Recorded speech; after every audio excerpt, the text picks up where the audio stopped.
One thing that we haven't talked too much about as far as liver function goes is we've talked a lot about ammonia and some other things today, but we haven't really discussed too much about one other function, and that's the enterohepatic circulation of the liver.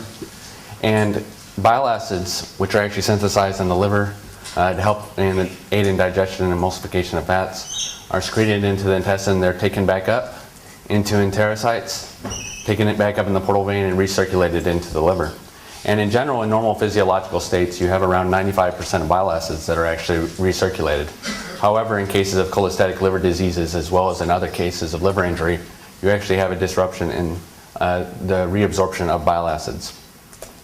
And, okay, that didn't, not exactly sure what happened with that figure, but back in I'll just describe it, so I did this on a Mac, so.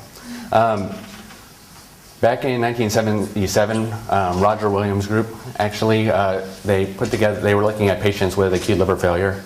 And what they actually found was that in patients that actually had acute liver failure, you have a rise of bile acids in the circulation, as well as being present in the CSF and in and levels in the brain. However, what they did, the levels were quite low. So what they determined was that the levels that they found were quite low, and in this case, it was unlikely that it actually was involved in the progression towards coma. However, if we remember Dr. Butterworth's talk, talking about synergism, this may still play a role in the progression of hepatic encephalopathy. So we actually wanted to take a look into this. So for bile acids, in the liver, they are synthesized primarily, they're synthesized from cholesterol via an enzyme, cholesterol 7-alpha hydroxylase, which is encoded by a gene CYP7A1.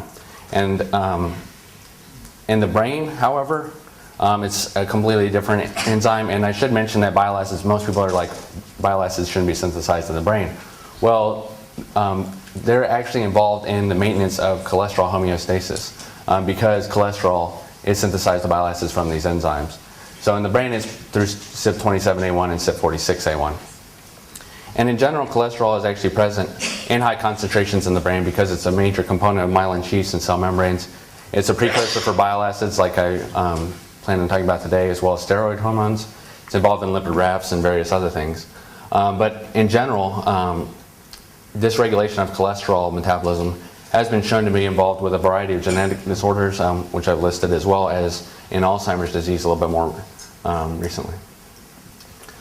So luckily, we did have that talk on FXR signaling this morning, so I'm not going to talk too much about it here.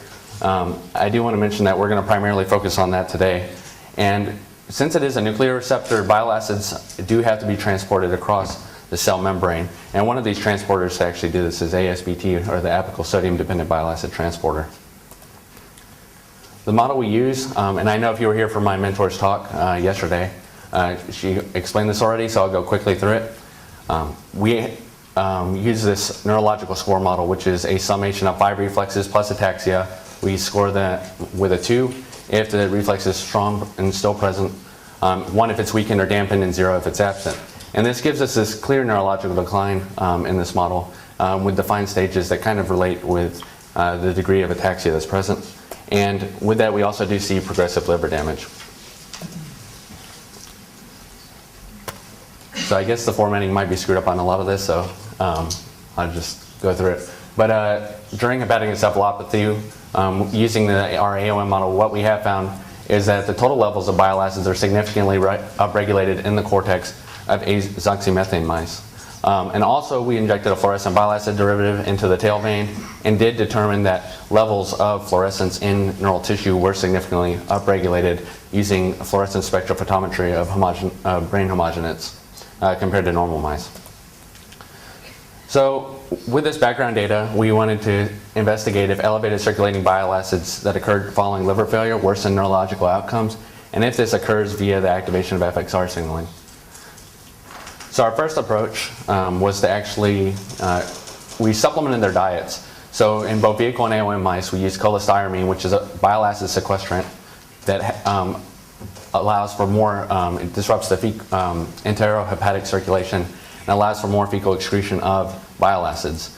Then we used diet supplemented with deoxycholic acid, chenodeoxycholic acid, and ursodeoxycholic acid. And when you actually feed a mouse a diet that's enriched in bile acids, it doesn't increase the total bile acid pool. What it does is actually enrich it in that bile acid. So in this case, you're driving it towards different types of bile acids. We just wanted to see if the bile acid composition was actually involved in the progression of HE. And then we wanted to measure serum bile acids, assess neurological decline, and look at liver damage. So we do find that cholestyramine is able to significantly reduce total bile acid concentrations. And this is in AOM mice. And what we do find is that in our cholestyramine diet, this neurological discord that I described earlier shifts to the right, indicating a neuroprotective effect.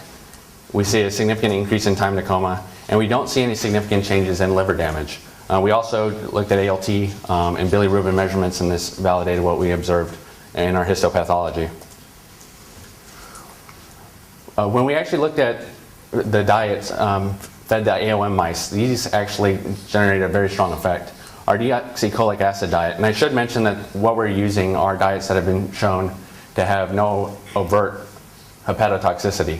So our deoxycholic acid diet caused a really strong leftward shift, which I'm just going to point to the bottom figure just to make it a little bit clearer. But in our time to coma here, you can see the deoxycholic acid went to coma before 10 hours. There was also a significant effect of cholic acid diet that wasn't near as strong. And the more protective bile acid, ursodeoxycholic acid, didn't actually generate any significant change in time to coma. And again, we didn't see any significant changes in liver damage. And this kind of gives us an idea that maybe the composition of the bile acid pool as well seems to affect HE pathogenesis. So bile acids themselves are generating pathology.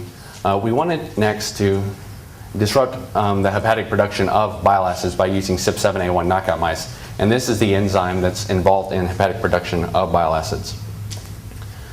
And we just compared these to wild type. We did similar things, but we actually wanted to look at expression of the bile acid transporter and FXR in the brain as well. So similar to what we observed in cholestyramine, though to a lesser degree, in the serum we do see that CYP7A1 knockout mice have reduced levels of bile acid. It was quite a protective effect. We see a rightward shift again with a significant increase in time to coma. And again, we do still see significant liver damage that again was not significantly different when we measured liver enzymes as well. So getting a little bit more into the actual expression of proteins, the bile acid transporter ASBT in this model is actually upregulated quite strongly early on. And this is using real-time PCR. And we see a similar effect for FXR. And this is, I should mention, is in the cortex. When we look at the localization of these proteins, we do observe that they do localize to neurons, which is quite interesting in this model. And when we look at the actual protein expression for ASBT and FXR, and I should mention this is at coma, we did see this drop here in mRNA expression, so we wanted to see if the protein had actually changed. And what you see is at coma, you do see that ASBT is induced in our azoxymethane treated animals in wild type, but not CYP7A1. And a similar effect is observed for FXR. And this indicates that hepatic production of bile acids and signaling seems to be playing a role in the upregulation of these two proteins. So our final approach, since we had this upregulation of FXR that was present, is we wanted to do knock down FXR expression in vivo. And to do that, we used vivo morpholinos that we ordered from Gene Tools. And we did an ICV infusion via osmotic mini pump at 1 mg per kg per day for 3 days. And we followed a similar approach, but this time we'll look at the neural bile acid synthesis enzymes and total cholesterol to see what was going on. What we found is that to validate knockdown initially in panel A, we do see that immunohistochemistry for FXR in our vivo morpholino group was markedly reduced. This was also validated through immunoblots. When we look at the time to coma, there wasn't as strong of a shift. However, the rate of decline was a little bit slower, which meant that by the time they reached coma, the FXR vivo morpholino mice did have a significant protective effect. And again, we didn't see any significant change in liver damage, which is not surprising as this was a treatment into the brain. When we look at the neural bile acid synthesis and the maintenance of cholesterol homeostasis, when we look at CYP27A1 in the cortex and it's downregulated in the cortex and to a lesser degree in the cerebellum. However, the CYP46A1 is downregulated in both. And our thoughts were if these are actually involved in typically the clearance of cholesterol, that this should back up the metabolic pathway and lead to an elevation of cholesterol in the brain. So when we actually looked at the time course of the disease, early on in the pre and minor neurological stages, we don't see any significant changes in neural cholesterol. However, in end-stage disease, major and coma, you see a significant increase of neural cholesterol.